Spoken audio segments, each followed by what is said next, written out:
नमस्कार, ANB news देख रहे हैं आप और मैं हूं आपके साथ हितेंद्र। असम विधानसभा चुनाव के लिए कांग्रेस ने अपना घोषणा पत्र जारी कर दिया है। गुवाहाटी में कांग्रेस के कार्यक्रम में राहुल गांधी भी मौजूद रहे। इस दौरान राहुल गांधी ने यह कहा कि हम सब जानते हैं कि आरएसएस और बीजेपी देश की विविधता भरी संस्कृति पर हमला कर रही है, हमारी भाषा पर, हमारे इतिहास पर, हमारे सोचने के तरीके पर, हमारे रहने के तरीके पर हमला कर रही है। ये मैनिफेस्टो इस बात की गारंटी है कि हम असम राज्य के विचार को संरक्षित करने के लिए लड़ेंगे और असम के लिए जारी किए गए अपने मैनिफेस्टो में कांग्रेस ने उन्हीं 5 योजनाओं को प्राथमिकता दी है जिन्हें कांग्रेस नेता राहुल गांधी ने कई अलग अलग मंचों से भी दोहराया है। असम में लोगों को कांग्रेस ने 5 गारंटी दी हैं। कांग्रेस ने अपने मैनिफेस्टो में यह कहा है कि अगर असम में उनकी सरकार बनी तो वो घर में काम करने वाली महिलाओं को 2,000 रुपये हर महीने देंगे, नौजवानों को 5 लाख नौकरियां सार्वजनिक क्षेत्र में और 25 लाख नौकरियां निजी क्षेत्रों में देंगे, यानी कि कुल मिलाकर के 30 लाख नौकरियां बेरोजगार युवाओं को मिलेंगे। और असम में CAA कानून लागू नहीं होने दिया जाएगा, ये भी एक बड़ा वादा उन्होंने किया है मैनिफेस्टो में। चाय बागानों में काम करने वाले मजदूरों को मोदी सरकार के 165 रुपये प्रतिदिन के मुकाबले 365 रुपये प्रतिदिन दिए जाएंगे और असम के हर घर को 200 यूनिट फ्री बिजली दी जाएगी।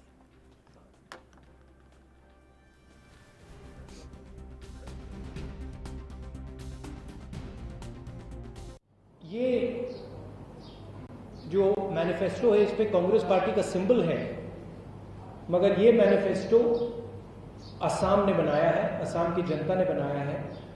इसमें असम की आवाज़ है और इसको हजारों कांग्रेस कार्यकर्ताओं ने, नेताओं ने आम जनता से, युवाओं से, किसानों से, मजदूरों से बात कर कर बनाया है। ये मैनिफेस्टो 5 गारंटी देता है, मगर ये मैनिफेस्टो ये भी गारंटी करता है कि जो असम का इतिहास है, असम की भाषा है, असम की हिस्ट्री है, कि उसकी हम रक्षा करेंगे। आज देश में अलग अलग भाषाओं पर, अलग अलग कल्चर पर आक्रमण हो रहा है। प्रधानमंत्री जी कहते हैं एक हिंदुस्तान होना चाहिए। हम कहते हैं कि हिंदुस्तान में अलग अलग विचारधाराएं हैं, अलग अलग भाषाएं हैं और इन सब की जगह होनी चाहिए। तो ये मैनिफेस्टो सिर्फ 5 गारंटी नहीं देता है, ये मैनिफेस्टो असम पर जो आक्रमण हो रहा है उसको रोकने का मैनिफेस्टो है।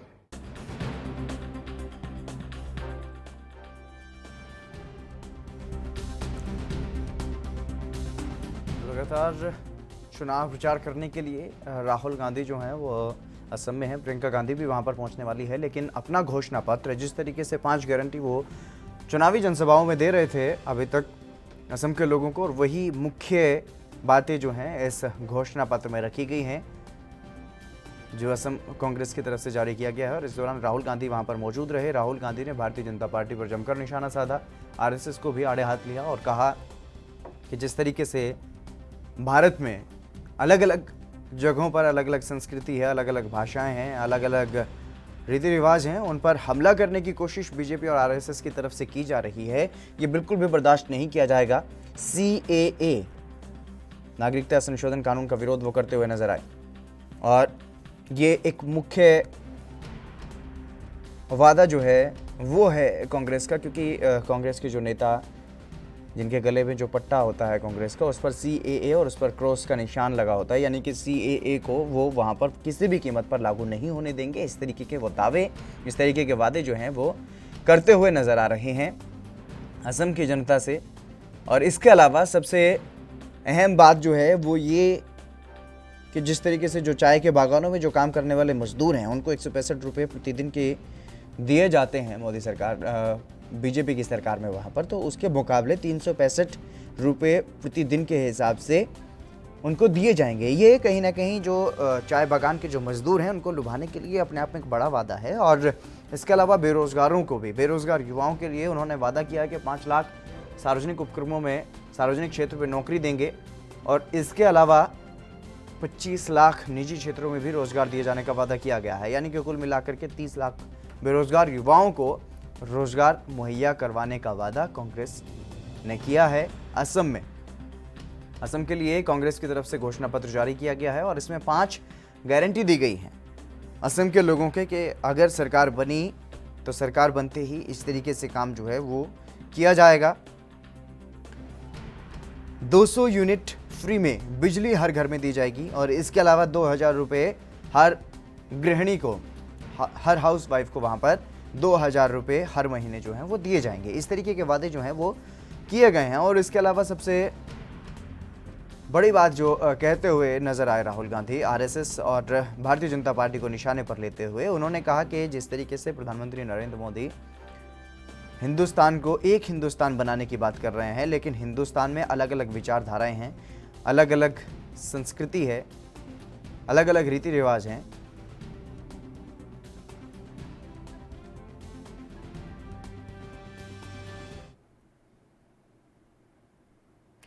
नेहा दुआ हमारे साथ जुड़ गई हैं भारतीय जनता पार्टी से। नेहा जी, आपका स्वागत है एनबी न्यूज़ पर।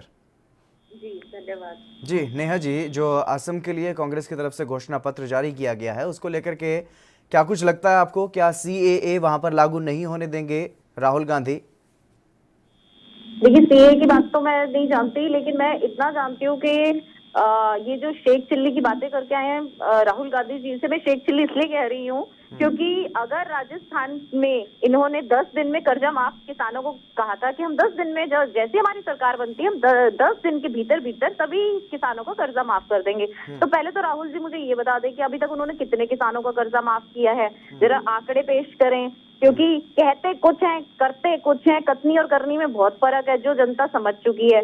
दूसरा, राजस्थान में कितनी महिलाओं के अकाउंट में उन्होंने 2000 रुपए कराए हैं, जरा ये भी बता दें। तो जब आप जिन राज्यों में हैं उन्हीं में ऑलरेडी कुछ नहीं कर रहे, तो ये नई घोषणाएं किस बात की? नई घोषणाएं तो इंसान वो करता है ना जब पुराने कुछ काम किए हो उसके ऊपर फिर नई ये एड ऑन करता है। यहाँ तो पुरानी वाली आज तक पूरी नहीं करी कि राजस्थान में 3 साल हो गए, ना किसानों का कर्जा माफ हुआ, ना महिलाओं के अकाउंट में पैसे आए, ना बेरोजगारी भत्ता मिला। तो अब ये जो नई शेख चिल्ली वाली बातें हैं, मैं तो इसे यही कहूंगी कि मैनिफेस्टो टोटली मुंगेरी लाल के हसीन सपने हैं जो राहुल जी सबको दिखा रहे हैं, असम की जनता को दिखा रहे हैं। और झूठ ये फैलाया जा रहा है कि वहां की संस्कृति को भाजपा तोड़ने की कोशिश करे। भाई, संस्कृति तोड़ने का लॉजिक तो बताइए। आपके कहने से क्या होता है?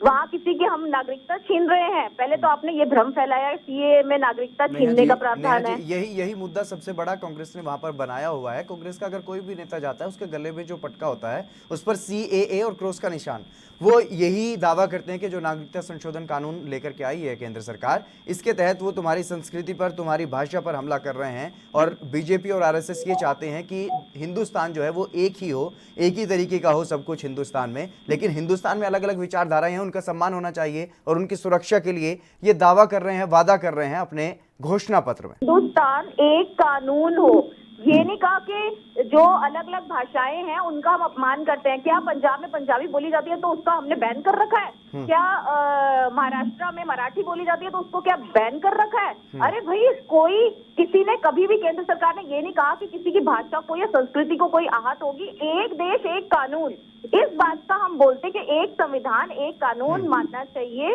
कि पूरे देश में संविधान के हिसाब से चलना चाहिए। और मुझे लगता है संविधान यही कहता है कि हम सभी भाषाओं की इज्जत करें, सभी संस्कृतियों को अपनाएं, लेकिन झूठ और भ्रम न फैलाए। ये जो सीए को लेकर ये भ्रम फैलाया जाए कि वो नागरिकता छीन ली जाएगी, तो सबसे पहले तो ये बताएं कि सीए के अंदर कहाँ ये क्लॉज लिखा है कि आपकी नागरिकता इससे छीन ली जाएगी। बिल्कुल, रत्नाकर जी हमारे साथ जुड़ गए हैं कांग्रेस से, उनसे जवाब ले लेते हैं। रत्नाकर जी, आपका स्वागत है एनबी न्यूज़ पर।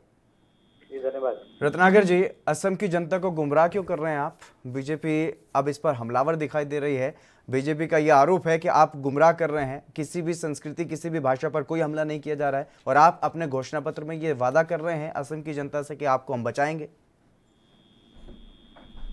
देखिए, गुमराह जो है वो हम नहीं कर रहे हैं, गुमराह मोदी सरकार करती आ रही है। और मोदी जी जहाँ जहाँ भी जाते हैं वहाँ के नागरिकों को यही दिखाते हैं कि हम यहाँ के लिए सब कुछ करने को तैयार हैं और करेंगे। जैसा कि बंगाल में भी आपने देखा होगा कि 70 साल में वहाँ पे बर्बादी हुई है, अब ये आएंगे तो ये बंगाल को ठीक कर देंगे। तो ये अगर देश को नहीं ठीक कर पाते हैं तो ये एक प्रांत को कैसे ठीक कर पाएंगे? प्रश्न ये है। अभी ये कह रही हैं मोहतरमा कि ये गुमराह किया जा रहा है, ये जरा ये बता दें गुमराह कौन कर रहा है। आप कहते हैं कि एनआरसी, वहां पे एनआरसी कराया गया है, वहां पे 19 लाख हिंदुओं को गणना में जो है उनका नाम गायब है। तो ये जो एनआरसी का जो एक प्रोपेगेंडा जो क्रिएट किया जा रहा है कि एनआरसी कराया जाएगा, जिसमें इन्होंने कराया असम में, और वहां पे 19 लाख लोगों का जो है हिंदुओं का नाम ही गायब कर दिया गया है। ये प्रोपेगेंडा इनका खड़ा किया जा रहा है, ये जो है डर इनको दिखाया जा रहा है। देखिए हम विकास की बात करते हैं, हम वहाँ पे क्या करने वाले हैं उन चीजों की बात करते हैं। इन्होंने क्या किया है, ये कानून बना के लाते हैं लव जिहाद का, ये कानून बना के लाते हैं उस चीज का जो एक अलगाववाद का, ये कानून बना के लाते हैं जिससे कि वहां की जनता में ध्रुवीकरण हो। तो इस तरह का ये जो प्रोपेगेंडा क्रिएट करते हैं, ये कानून बनाने का बात करते हैं या फिर जो लोगों को बरगलाने का बात करते हैं, ये सिर्फ अपनी इनको जीतना, इनका एक ही मकसद होता है कि हम किसी तरह से वहां पे चुनाव जीते। नेहा जी, सांप्रदायिकता की राजनीति कर रहे हैं क्या आप? जी नेहा जी, नहीं एक बार मेरी बात कंप्लीट कर लें। जी आ रहा हूँ नेहा जी, कर लेने दीजिए इनको, उनकी बात करें। हाँ जी, रत्नाकर जी बोलिए। हम वहाँ पे बात करते हैं, ये कहते हैं कि हम चाय पे चर्चा करने वाले हैं, ये चाय मोदी जी चाय बेचा करते कभी, लेकिन ये भूल गए हैं शायद कि असम में जहाँ पे इनकी खुद की सरकार है, वहाँ पे चाय के बागान में काम करने वाले मजदूरों की स्थिति ये है कि आज बेचारे वह 2 वक्त की रोटी भी उनको मुहैया नहीं हो पाता है। वहाँ पे मजदूरों की जो है आय वो 165 रुपया प्रतिदिन है। हमने क्या किया, हम वहाँ पे गए, राहुल जी वहाँ पे गए, उन्होंने कहा कि हम 365 रुपया प्रतिदिन करेंगे। हम वहाँ पे गरीबी देख रहे हैं, अभी भी इनकी जो सरकार चल रही गरीबों के लिए कुछ नहीं किया है। हमने गरीबी देखा, हमने कहा वहाँ पे लोगों की हम 200 यूनिट जो है मंथली फ्री करेंगे, वहाँ पे जो बिजली फ्री करेंगे। हमने वहाँ पे कहा कि जो घरेलू कामकाज करने वाली महिलाएं हैं उनको हम प्रति महीने 2000 रुपए देंगे। हमने वहाँ पे वादा किया कि हम 5 ये लाख सब बातें रोजगार मैं बता देंगे। चुका हूँ, जो आपने घोषणा पत्र में वादे किए वो बता चुका हूँ। बिल्कुल, तो हमने वहाँ पे विकास की बातें की है, हमने कोई बरगलाने वाली बात नहीं कही है, भ्रम फैलाने वाली बात नहीं कही है। ये तो इनका हर आरोप है। राजस्थान में कांग्रेस ने कितने किसानों को अभी तक जो है वो कृषि जो वो माफ करते हैं कर्जा, वो कितने किसानों का किया? आपने उस बात का तो जिक्र ही नहीं किया। हम तो यही कह रहे हैं ना कि आपकी कथनी और करनी में फर्क है। आपने वहां जब बोला राजस्थान में, बिल्कुल नेहा जी, इस बात को मोदी जी भी कह चुके हैं कि शायद कांग्रेस का जो स्तर गिरता जा रहा है वो इसी वजह से गिरता जा रहा है कि ये वादा कुछ और करते हैं, निभाते कुछ और है। लेकिन सवाल ये है बीजेपी पर सवाल ये है कि सांप्रदायिकता की राजनीति आप लोग कर रहे हैं, वहां पर भी हिंदू मुस्लिम के नाम पर आप वोट बांटने की कोशिश कर रहे हैं।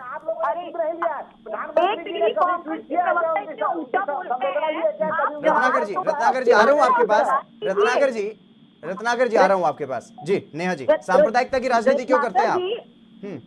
सांप्रदायिकता ये वाली नीति तो इन्होंने अपना रखी है। जैसे ही वो आने वाले होते हैं इलेक्शन तो मंदिर घंटी बजाई जाती है, जनेऊधारी बताया जाता है। तो अब असम में अजमल कौन गा रहा है? स्थापित करा जाता है कि हम हिंदू हैं, हम तो पूरे सालों साल दिखाते हैं, जो हम हैं वही दिखाते हैं। हमने तो कभी कहा ही नहीं कि हम पहले कहीं और जाते हैं टोपियां लगा के, फिर भाई जो हम हैं सो हैं, इसमें क्या हुआ? हम किसी और धर्म का अपमान नहीं करते, लेकिन अपने धर्म का अपमान नहीं होने देते। ये कोई बुरी बात भी नहीं है, दूसरे धर्म का कोई अपमान तो करते नहीं है, लेकिन अपने धर्म का कोई करेगा तो उसकी फिर मुंह से हलक से जुबान भी निकाल लेंगे अगर हमारे धर्म के बारे में कोई कुछ बोलेगा। तो यहाँ जो ध्रुवीकरण की नीति और राजनीति है वो कांग्रेस करती है। कांग्रेस की कथनी और करनी में फर्क है, इसीलिए बार बार बोला जाता है कि आपके जो शासित राज्य है, पंजाब है, आपका शासित राज्य राजस्थान है, लेकिन असम में अगर कांग्रेस अजमल की पार्टी से अगर गठबंधन करती है तो उसको मुद्दा क्यों बना रही है बीजेपी वहां? अरे ऐसे लोगों के साथ जो बंदा ये कहता है, आपने बंगाल में देखा होगा जिसके साथ इन्होंने अलायंस करा है, जो ये कहता है कि औरत बाहर मतलब हमारे पाँव की जूती होती है, नुसरत जहान को मैं ऐसी औरतों को मतलब अनाप शनाप इतना गंद बोलता है एक एमपी के लिए। तो सोचो वो आम औरतों को वहां पर अलायंस कांग्रेस ने अलायंस उन लोगों के साथ किया है।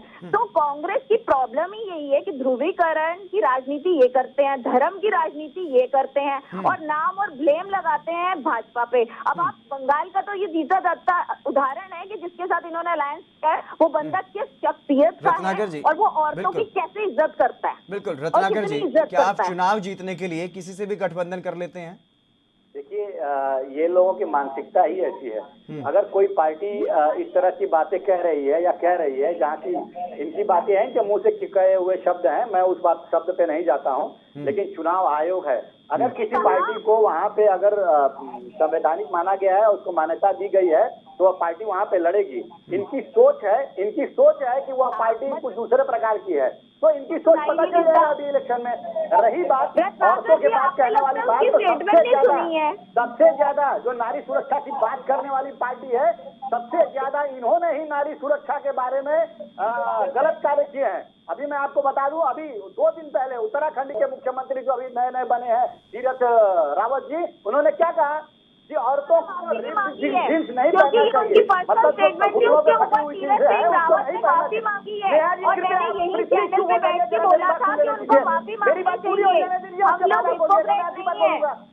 मेरी बात पूरी होने दीजिए। तो इनके मुख्यमंत्री जो उत्तराखंड के, नेहा जी आ रहा हूँ आपके पास भी आ रहा हूँ, उनको बोल लेने दीजिए।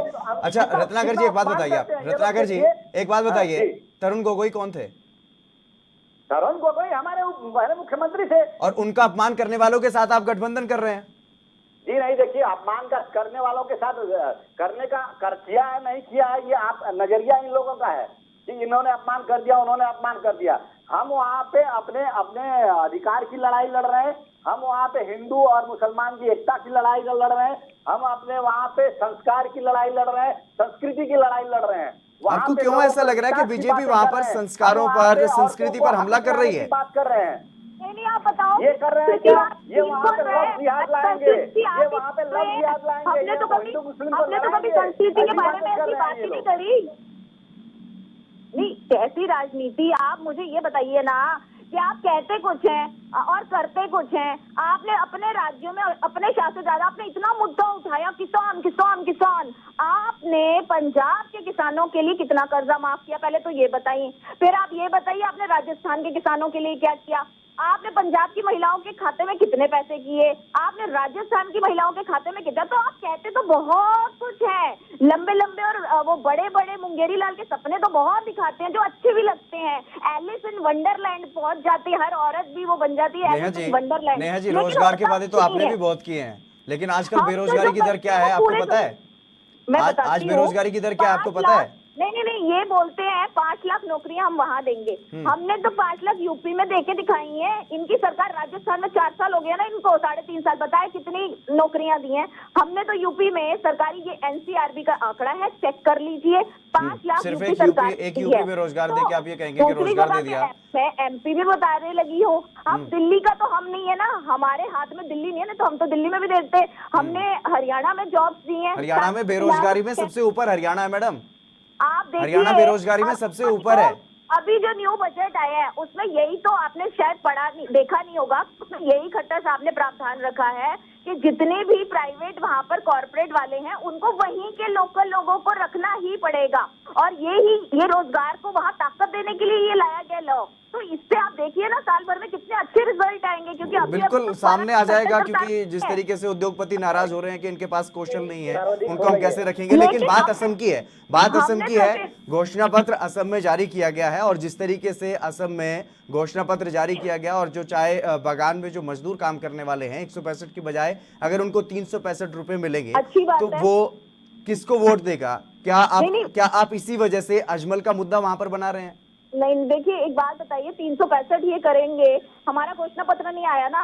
हम तो चाहते हैं किसानों और मजदूरों की आय बढ़े। हमारा तो ये सोच ही नहीं है कि हम नहीं बढ़ाएं। ये लोग किसानों के लिए लड़ते हैं और किसानों का कर्जा माफ नहीं करते। किसानों पर पंजाब के मुख्यमंत्री ने वहाँ क्लॉज लगाया हुआ है कि जो कर्जा जो किसान है नहीं चुका पाएगा तो उसको जेल होगी। हमने तो ऐसा अपने राज्यों में कहीं भी ये क्लॉज ही नहीं लगाया हुआ। तो इनकी कथनी और करनी में यही मैं फर्क बता रही हूँ। ये वहाँ रोजी सपने दिखा रहे हैं, लेकिन असम की जनता इतनी बेवकूफ नहीं है, वो इनको नहीं लाएगी। हम खुद बोलते हमारे घोषणा पत्र में ये 365 कह रहे, हम तो बढ़ाएंगे मजदूरों की, हम सैलरी और बढ़ाएंगे, जो प्रतिदिन का वेतन होता है उसमें और इजाफा करेंगे। लेकिन ये लोग जो कहते हैं वो करते ही नहीं है। ये लोगों को आज समझ आ चुका है, इसीलिए कांग्रेस को नकार चुकी है। हर प्रदेश जो है वहाँ की जनता इनको टाटा बाय बाय कर चुकी है। बिल्कुल, अभी टाटा बाय बाय करने का वक्त आया है जनता के हाथ में, और अभी पता चल जाएगा कि किसका होगा। लेकिन रत्नाकर जी, क्या जनता इसीलिए आपको नकार रही है कि आपको कथनी और करनी में फर्क होता है? देखिए, अब मुझे नेहा जी से मेरा रिक्वेस्ट है कि प्लीज आप चुप रहिएगा। मैं पूरी तरह से चुप था, अगर मैं फिर आपको मौका मिलेगा आप अपना जवाब दीजिएगा। मुझे पूरी बात रखने का मौका दीजिए। ठीक है, बोलिए जी। अभी नेहा जी बता रही थी कि हमारा मैनिफेस्टो आएगा, हम भी बहुत कुछ करेंगे, हम भी ख्याली पुलाव दिखाएंगे, लोगों को बताएंगे कि हम क्या क्या जुमले फेंक सकते हैं। ये नेहा जी अभी बताएंगी। अभी कुछ दिन पहले ही मेरी डिबेट में नेहा जी, मैं आपके पास आऊंगा, एक बार बोल लेने दीजिए। उन्होंने रिक्वेस्ट किया आपसे, उन्होंने आपसे रिक्वेस्ट किया, उनको बोल लेने दीजिए जी। तो गलत वर्ड कुछ दिन पहले ही नेहा जी कह रही थी कि हम लोग का काम ठीक है, बाद में आप जवाब दे दीजिएगा। पेट्रोलियम मिनिस्ट्री काम कर रही है और पेट्रोल के प्राइसेस कम होंगे। लेकिन अभी आप कुछ दिन पहले ही निर्मला सीतारमण जी ने कहा है कि पेट्रोलियम में को जीएसटी के दायरे में नहीं लाया जाएगा। जैसा कि यह दावा कर रही थी कि पेट्रोलियम को जीएसटी के दायरे में लाया जाएगा और पेट्रोल प्राइसेस कम होंगे। तो ये ख्याली पुलाव जो लोगों को दिखाना छोड़िए आप लोग, जो हकीकत है उस हकीकत के ऊपर आइए। आज हकीकत यह है कि बेरोजगारी दर सर्वाधिक है। नेहा जी, आज हकीकत यह है कि बेरोजगारी दर सर्वाधिक है, महंगाई जो है सर्वाधिक है। आज हमारी माताएं बहनें घरेलू सिलेंडर के दाम जो लगभग 800 के ऊपर पहुंच चुके हैं, जो हमारे समय में 300 के थे। किस तरह की नीति के लेके आए हैं? नेहा जी, आपको क्या लगता है जनता इतनी भोली भाली है कि गुमराह हो जाएगी? जनता को सब मालूम है कि किसने ये वादा किया था कि पेट्रोल डीजल के दाम घटाएंगे, किसने ये कहा था कि अच्छे दिन लाएंगे। जनता सब जानती है, जनता ने फिर भी मौका दिया। हम 6 साल से हैं, ऐसा नहीं है कि पहले साल के बाद बहुत बढ़े हुए थे। अरे भैया, जब बाहर तेल की कंपनियों ने ये किया, वहाँ उत्पादन कम हो गया, तो इसी वजह से रेट का असर सब पे पड़ा है। लेकिन मैं ये कहती हूँ ये थोड़ा कि पिछले 6 साल से अगर ऐसा होता कि हमने पेट्रोल डीजल पहले से महंगा करा होता, अगर पहले से पेट्रोल डीजल महंगा होता तो आज जनता दोबारा हमको नहीं चुनती। रतेश जी, अब आपको मिलती क्यों लग रही है? मैं बोल रही हूँ, मेरी बात बड़ा बोलते थे कि बीच में मत बोलना, बीच में मत बोलना। अब आप टाउन बोल रहे हैं। ऐसा है, हमें जनता ने दोबारा इसीलिए चुना है क्योंकि जनता जानती है कि आप झूठे हैं। चलो आप पहले बोल दीजिए। आप बोल लीजिए, हो गया। अब मैं बोलती हूँ, आप लोगों को दोबारा भी निकारा है, तिबारा भी निकारेंगे, चौथी बार भी नकारेंगे। हमें दूसरी बार सरकार इसीलिए बनाई गई है क्योंकि हमने पेट्रोल डीजल कम किया, सस्ता किया, हमने रोजगार। अगर दोनों इस तरीके से बोलेंगे तो कुछ समझ आएगा किसी को? अगर दोनों आप दोनों भारत की दो बड़ी राजनीतिक दलों का प्रतिनिधित्व करते हैं, आपको खुद ऐसा लगना चाहिए कि जनता के पास आपका संदेश सही तरीके से जा सके। आप दोनों को शर्मानी चाहिए। आप दोनों आपस में जिस तरीके से बात कर रहे हैं, जैसे छोटे बच्चे क्लास में लड़ने लगते हैं, इस तरीके से आप बिहेव कर रहे हैं। क्या मैसेज देना चाहते हैं आप? अच्छा, ये बोल चुके हैं ना, तो अब सुन लें, क्योंकि बहुत बार बोल के कहते हैं कि नेहा चुप रहेगी, तो मैं चुप बैठने के लिए कोई मैं प्रवक्ता थोड़ी ना बनी हूँ। मैडम, आपको भी पूरा टाइम दिया गया है, अभी भी दे रहा हूँ। मेरे को टाइम नहीं, मेरे बीच में ये नॉन स्टॉप बोलते रहे। मैं ये बोल दिया मैंने, आप दोनों को ही बोला। 6 साल में कौन सा दोबारा हम चुने गए हैं ना, क्योंकि जनता ने इसीलिए चुना। अगर पहले से हम पेट्रोल डीजल या बहुत सारे महंगे रखते तो जनता हमें दोबारा वोट नहीं देती। तो हमारा दोबारा आने का मतलब ही यही है कि जनता ने स्वीकारा है और जनता दोबारा भारतीय जनता पार्टी को इसलिए वोट दे रहा है क्योंकि उन्होंने देखा है कि देश का निर्माण जो है वो मोदी सरकार के हाथों से ही निश्चित है और कांग्रेस में ऐसा कोई लीडर नहीं है जो पीएम का चेहरा बन सके। इवन कोई लीडर ही नहीं बचा। ये लोग तो स्प्लिट हो चुके हैं, मतलब आधे इधर आधे उधर, 2 कांग्रेस बन रखी हैं। तो हमारी भाजपा पार्टी कम से कम एक है और हमारे जो आज पूरे देश के प्रधानमंत्री, सबके प्रधानमंत्री हैं, हमारी यही है कि हमारे आगे भी आने वाले और 10 साल तक यही प्रधानमंत्री रहेंगे क्योंकि इनका नेतृत्व जो है वो हमें भी पसंद है और देशवासियों को भी पसंद है। तभी भारतीय जनता पार्टी को हर प्रदेश में सराहा जा रहा है और अच्छे मैंडेट के साथ चुना जा रहा है। ठीक है, इलेक्शन आएगा और जो भी स्वीकार होगा, जनता जो भी कहेगी, अगर हराती है जिताती है, हम ईवीएम को ब्लेम नहीं करेंगे। लेकिन इन लोगों का तो रोना ही यही है, जैसे ये हारते हैं तो ईवीएम को ब्लेम करते हैं, जीतते हैं तो कुछ नहीं करते, जीतते हैं तो ये नहीं करते कि हम रिजाइन कर दें। रिजाइन बिल्कुल रत्नाकर जी, जो मर्जी वादे कर लीजिए आप, चाहे सीएए पर वादा कर लीजिए, चाहे फिर आप चाय बागान मजदूरों की आप आय को बढ़ा दीजिए और चाहे आप महिलाओं को 2000 रुपए पर मंथ दे दीजिए, आपका कोई भी वादा काम नहीं आने वाला, ऐसा दावा बीजेपी का। रत्नाकर जी, बीजेपी का दावा जो है वो काम आएगा कि नहीं आएगा या रिजल्ट आने के बाद ही पता चलेगा।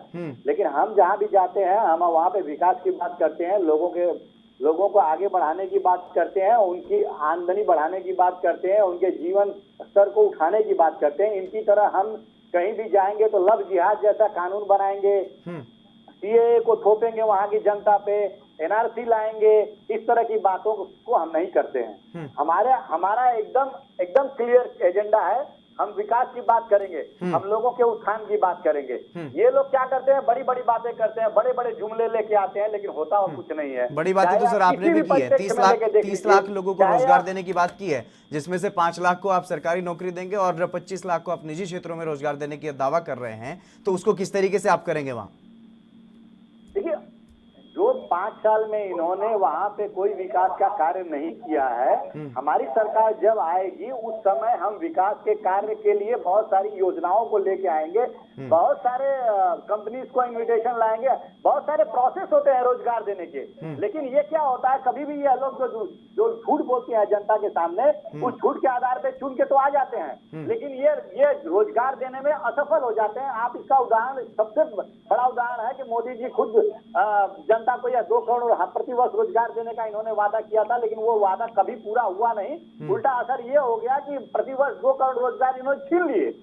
तो हम इस तरह की बात नहीं करते। हम जो कहते हैं उसके पीछे हमारा एक मकसद होता है और उसके पीछे हम सरकार आने के बाद काम भी करते हैं, और फिर उसको काम करने के बाद यही वजह है कि हम जो है इनका पंजाब में जो हश्र हुआ है वो देख लीजिए आप किस तरह से हुआ है। बिल्कुल एक छोटा सा कमेंट चाहूंगा नेहा जी, मेरे पास वक्त की बहुत कमी है, एक छोटा सा कमेंट आप नेहा जी। किसान की बात करते हैं जी, बिल्कुल रत्नाकर जी, छोटा सा कमेंट, क्योंकि वक्त की कमी है। नेहा जी से छोटा सा कमेंट जी। शायद गुजरात की इलेक्शन भूल गए कि उनका सुपड़ा साफ हुआ था, एक भी नहीं आई थी। तो अपने अंदर भी झांक लीजिए कि आपकी क्या क्या हरकतें हैं। चलिए बहुत शुक्रिया नेहा जी मेरे साथ जुड़ने के लिए। रत्नाकर जी आपका भी बहुत शुक्रिया मेरे साथ जुड़ने के लिए।